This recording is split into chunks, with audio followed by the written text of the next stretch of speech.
기름을 준비한 자라는 제목으로 오늘 말씀을 나눌 텐데, 여러분 우리가 너무 잘 아는 마태복음 25장 열처녀 비유입니다. 열처녀 비유.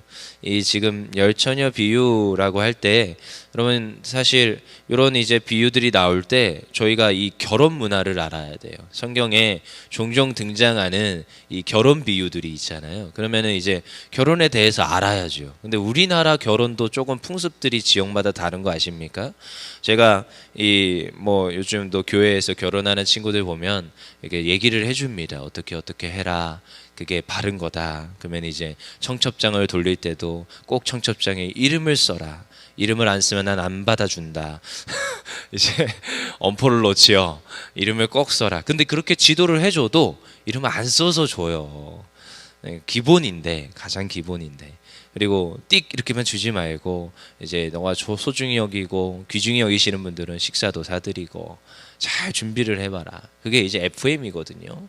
그렇게 준비하라고 해도 말을 안 듣긴 하지만, 그게 어쩌면 우리 이제 여기에 있는 이 지방의 특성이고 교회의 뭐 결혼 예절이고 한 모습들이 있습니다. 그리고 이제 초청했을 때 또 이제 못 이기는 척도 다 가야 되는 것도 있고요. 근데 이제 제주도만 해도요. 제 외가가 제주도입니다. 저희 와이프가 아니라 저희 어머니의 이제 친정이 저기 이제 제주도예요. 근데 제주도만 해도 결혼 풍습이 너무 다르더라고요. 제가 이제 삼촌이, 저보다 3살 많은 삼촌이 있어요. 완전 늦둥이 삼촌이죠. 저랑 어떻게 삼촌이 3살 차이인가. 네, 진짜 늦둥이입니다. 기동답으로 태어나신 우리 삼촌이 있는데 제주도에 사세요. 제주도에서 결혼을 하는데 저희가 이제 가서 이제 여러 가지 도와주러 간 거죠. 이제 일주일치 놀러 간 겁니다. 사실 놀면서 결혼을 이제 축하해주고 오리라. 아니 갔는데 이 결혼 잔치를 하는데 이게 몇 날 며칠을 하네요. 한쪽에서 여자 측에서 식당을 잡아서 잔치를 하고요. 또 남자 측에서 또 잔치를 하고요. 또 여기 못 오고 여기 못 온 사람들 또 위에서 또 잔치를 해요. 거의 뭐 3, 4일을 하는데요. 제가 서빙했거든요. 죽는 줄 알았습니다. 우리나라에도 이런 결혼 풍습이 있어 하면서 이제 학을 뗐어요. 제가 축하는 해주고 왔지만 그러면서 같이 놀고자 했던 저희의 그 계획은 무산되고 열심히 열심히 서빙만 하다가 왔어요. 근데 이제 그런 걸 보면서도 결혼 문화가 다르구나. 여러분 유대인 이 결혼 문화도요 조금 다릅니다. 독특합니다, 되게. 그래서 여러분 우리가 알고 있는 예수님께서 태어나시기에 앞서서 이제 마리아와 요셉 이야기가 있지요. 그 요셉과 제 이름 권요셉 목사의 요셉은 다릅니다. 저는 그 창세기에 나오는 요셉의 이름을 본다는 거예요. 요셉이 성경에 종종 자주 등장합니다. 근데 이 지금 신약에 딱 들어와서 예수님의 이제 육신의 아버지 그리고 어머니인 그 마리아와 요셉 이야기가 나오는데 지금 그 둘이 무슨 관계냐냐? 예수님이 성령으로 잉태되시잖아요. 근데 두 분이 지금 어떤 상태느냐? 지금 그 두 사람이 지금 약혼한 상태인 겁니다. 무슨 말인지 아시겠지요? 이 당시에는 이 족보가 너무 중요합니다. 누구의 자손, 네 아버지가 누구시니 이게 되게 중요하거든요. 그 아버지의 아버지, 마지막에 막 누가복음 3장에 보면 그 위로는 하나님이시더라. 뭐 이런 말이 있잖아요. 근데 족보가 너무 중요한데 이게 지금 누구 아들인지가 너무 중요한데 이때 또 분명히 뭔가 여자가 간음하거나 이런 일들이 있었단 말이에요. 근데 애를 임신하고 왔는데 결혼 생활을 하다가 애가 태어났는데 이게 내 자식인지 확인할 겨를이 없는 거예요. 태어나서 보니까 나랑 하나도 안 닮았어요. 누가 봐도 이건 내 자식이 아닌데. 근데 그때 뭘 검사를 어떻게 하겠습니까? 그 고대 시대에. 그러니까 1년 정도를 유예 기간을 가져요. 약혼을 해서 1년 정도를, 그러니까 검증할 방법이 없으니까 이런 방법을 택한 겁니다. 씨앗이 이 지금 족보가 너무 중요하니까 이 족보를 지키기 위해서 검증 기간을 가지는 거예요. 그래서 만약에 이 기간에 이제 검증할 방법이 없으니까 여자한테만 너무 매혹하다 할지 모르겠지만 그 시절엔 그것밖에 방법이 없었던 거죠. 남자로 해서 뭐 이거를 숨어서 어떻게 하는지 모르니까 여자가 배가 불러온다. 만약에 그 기간에 난리가 나는 거죠. 법도에 의하면 돌 맞아서 죽어야 됩니다. 감히 약혼 때 배가 불러와? 이거는 네가 처녀가 아님을 증명한 거다. 그리고 나서 이제 난리 나는 거예요. 그러니까 지금 한나가 배가 불러온다는 건, 아니 마리아가 배가 불러온다는 건 너무 큰 일인 거예요. 너무 큰 일인 거죠. 그래서 요셉이 조용히 끊고자 하되, 그게 이제 결혼 문화 안에 들어와 있는 겁니다. 이해가 되시죠? 근데 오늘 우리가 열처녀 비유인데, 이 열처녀는 지금 신부입니까? 딱 보시면 알잖아요. 열처녀는요 신부가 아닙니다. 그렇죠? 결혼 문화 안에서 이 열처녀는 들러리입니다. 들러리. 신랑을 맞이해서 신부에게 안내해주는 역할이 누구냐? 지금 열처녀입니다. 열처녀.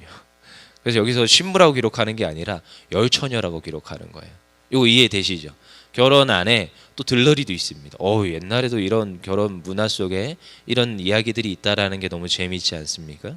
근데 이제 제가 사실 이 열처녀 비유를 어릴 때부터 많이 듣고 자랐어요. 정말로 많이 듣고 자랐습니다. 근데 많이 듣고 자랐는데, 그때마다 하나같이 제가 들은 말은, 이 열처녀가 준비한 처녀가 5명, 준비하지 못한 처녀가 5명인데 뭘 준비했어요? 기름. 근데 한 5명의 이 열처녀는 뭘 준비를 못해요? 기름을 준비를 못했어요. 그래서 결국 혼인잔치에 들어가요, 못 들어가요? 못 들어가요. 근데 이 기름이 뭐냐? 성령님이라는 거지요. 제가 근데 동의가 안 되는 게 몇 가지가 있었어요. 자, 우리 한번 봅시다.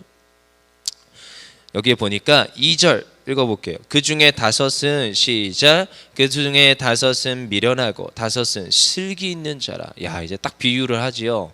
슬기 있는 자와 미련한 자. 근데요 3절에 미련한 자들은 등을 가지되 기름을 가지지 아니했어요. 자, 원래는 근데 기름이 있었어요. 이 사람들이 있었어요. 근데요 5절에 보니까 신랑이 더디옴으로 다 졸며졌어요. 더디 와가지고 기름이 떨어졌어요. 무슨 말인지 아시겠죠? 근데요 슬기 있는 자, 4절에 보니까 슬기 있는 자들은 그릇에 기름을 담아 등과 함께 가져갔어요. 그리고 이 슬기 있는 자들은 그릇에 기름을 담아서 등과 함께 가져갔는데, 자, 등 안에, 그러니까 미련한 자들은 등 안에 기름을 가지고 있었는데 등이 다 떨어져서 지금 불이 꺼진 거. 이거 불을 지금 왜 준비하냐고요? 신랑을 신부한테로 안내해야 되니까. 열처녀의 들러리의 역할입니다.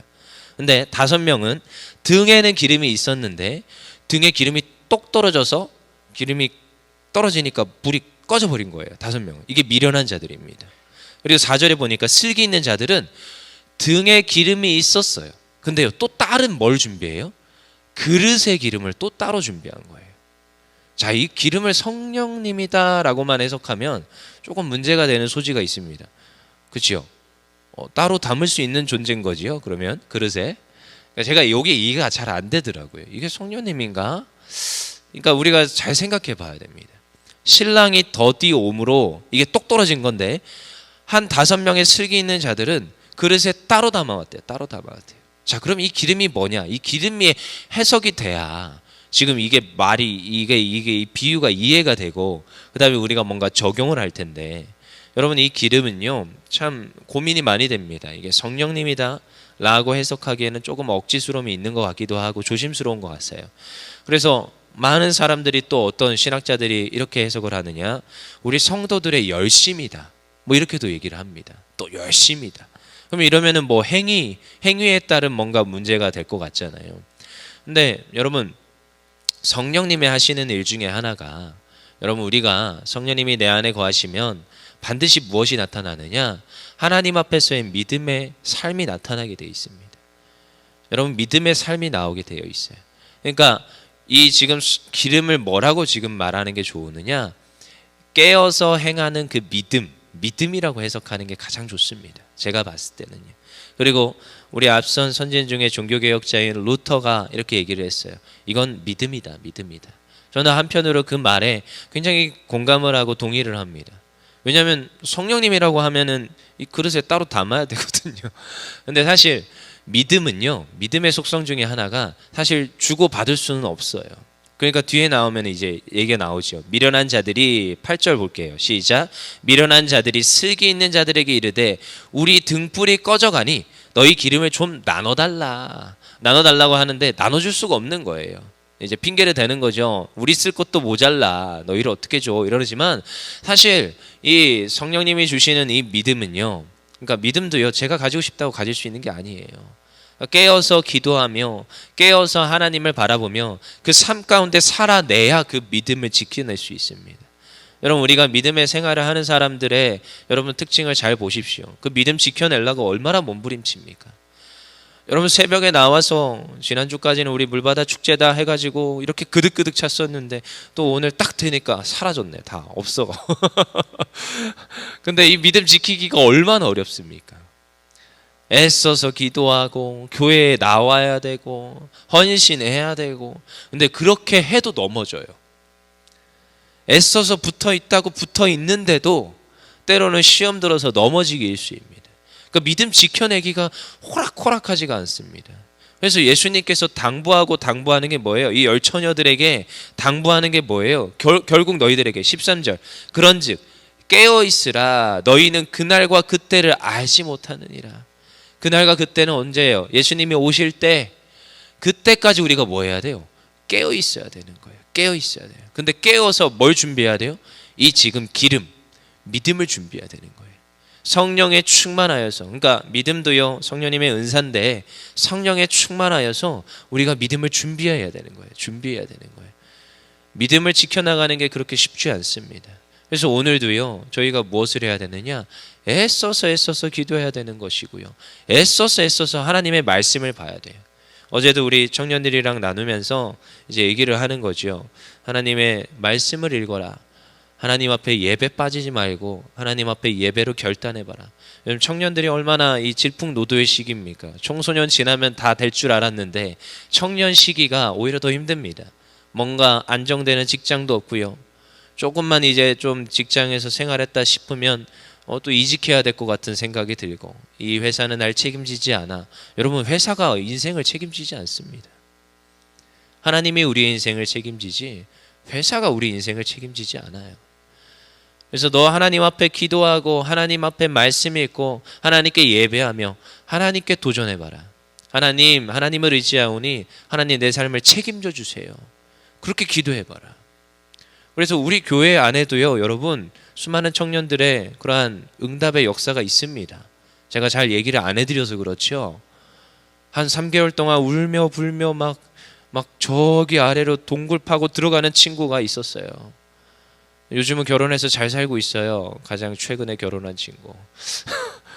근데 그 친구가 얼마나 좌절하고 있던지. 왜요? 담대하게 직장 때려치고 이제 새 직장 구해야 돼 하는데 면접 보는 데마다 다 떨어지네요. 똑똑 다 떨어져요. 하나님께 도전하더라고요. 하나님 의지합니다. 기도하고 예배드리고 말씀 읽고. 근데요 하나님께서 부어주시는데 그가 원하고 제일 1순위로 가고자 했던 곳으로 딱 합격시켜 주셨어요. 그리고 소리 없이 군소리 없이 결혼 딱 하게 해주시고 양가의 축복 속에서 살고 있는데요. 근데 그런 거 보면서도 저는 날마다 생각합니다. 하나님께 의지하고 하나님을 신뢰하는 자는 하나님 책임져 주는구나. 그래서 어제도 계속 얘기하는 거예요. 1차적인 자료를 봐라. 여러분 앞에서 권요셉 목사가 마이크 들고 설교하는 건 이건 3차 자료라고 하는 겁니다. 왜 3차 자료라고 하느냐? 성경의 말씀을 지금 읽고 해석해 드리는 거지요. 그럼 여러분들이 정말 고퀄리티의 제대로 된 자료를 보려면 뭘 봐야 돼요? 오늘 읽었듯이 성경을 봐야 됩니다. 근데 그거 아십니까 여러분? 성경도 2차 자료입니다. 자료에 대한 말이 무슨 말인지 아시겠어요? 이게 2차 자료라고 하는 게 여러분 성경은 최초에 무슨 글로 쓰여졌어요? 한글로 쓰여졌어요. 지금 신약이니까 헬라어로 쓰여졌어요. 헬라어로 쓰여졌죠. 그게 1차 자료예요 사실은. 근데 1차 자료까지는 저희가 못 보지요. 저희 입장에서는 한글 성경이 1차 자료지요. 그치요 집사님? 네. 그러면은 이 지금 설교가 2차 자료라고 한다면 여러분 1차 자료를 보셔야죠. 세상 사람들도요 어떤 사람이 말을 할 때 그 사람이 말한 근거가 무엇인가 거기를 봅니다. 그러면 우리도요 신앙생활을 할 때요 하나님이 주신 말씀부터 봐야 되는 거예요. 오늘 마태복음 25장을 읽었구나 들었구나 말씀을 다시 한 번 더 보셔야 됩니다. 이 말씀에서요 여러분 그냥 읽다가 하나님께서 깨닫게 하시고요. 하나님께서 그냥 읽다가 병이 떠나가게 하십니다. 저 그런 거 많이 봤습니다. 여기 오기 전에도요, 저한테 성경 통독반을 운영하래요. 한 4년 운영을 했거든요. 가서 뭐 하느냐? 점심 먹고 가서 성경만 읽거든요. 다 어르신들만 와서 앉아 있어요. 한 25명 정도 와서 앉아 있어요. 근데 목소리 내서 성경 읽는데 어떤 역사가 일어나느냐? 치매가 떠나가고요. 치매가 떠나갑니다. 허리가 고쳐지고요. 그냥 성경만 읽어요. 아무것도 안 해요. 성경 읽고, 그리고 굉장히 난해한 힘든 게 있어요. 막 이게 구약에 있다 보면 이름만 쫙 있는 거 있죠. 아, 막 힘들어 죽을 것 같아요. 근데 구약에 있는 이름들만 읽는 게 쉽지가 않습니다. 왜냐하면 그게 히브리어를 한글로 고쳐놔서 히브리어를 잘 못 읽는데 한글도 잘 못 읽어요. 너무 이상한 이름들이 많죠. 그러니까 그런 것 좀 설명을 해주고, 아니면 그냥 쭉 계속 읽어요. 근데 성경만 읽는데도 역사 일어납니다. 왜요? 하나님 말씀이니까. 근데 우리가 성경을 안 읽지요. 그러니까 역사가 안 일어나요. 그래서 오늘도 우리가 믿음을 지켜내는 방법입니다. 기도하셔야 돼요. 말씀 읽으셔야 됩니다. 예배란 다 참석하십시오. 그리고 하나님께 도전하세요. 하나님, 제가 하나님께 이렇게 헌신합니다. 헌신도 별거 없습니다. 예배하고 기도하고 말씀 읽고 하나님께 나가는 거예요. 하나님, 제 인생을 책임져 주세요. 하나님 반드시 책임집니다. 할렐루야. 아멘. 하나님께서 우리의 인생을 책임져 주십니다. 오늘 기름을 준비하라 했는데, 여러분, 이 기름은 누가 봐도 믿음입니다. 근데요, 여러분, 그 믿음을 지켜내길 위해서는 오늘도 성령에 충만해야 돼요. 그래서 성령에 충만하여서 내가 이 기름을 준비해야 됩니다. 그 믿음을 준비해야 돼요. 그래서 예수님이 오셨을 때 물어보실 거예요. 너가 진짜 준비가 됐느냐? 아, 저 예수님 믿는 믿음. 하나님, 제가 이 믿음 지키려고 애써서 제가 이 신앙을 지켜왔고 믿음을 지켜왔습니다. 오늘도 예수님 믿는 믿음으로 이 천국, 이 혼인잔치에 들어가기를 원합니다. 그러할 때 정말로 여기에 슬기로운 다섯 처녀처럼 기름이 준비된 등불을 들고 예수님 앞에 나아가 하나님 그 천국에, 하나님 나라에 들어가는 줄 믿습니다.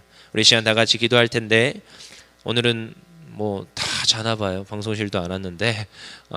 그래서 오늘도 이제 충분히 기도하며 나아갑시다.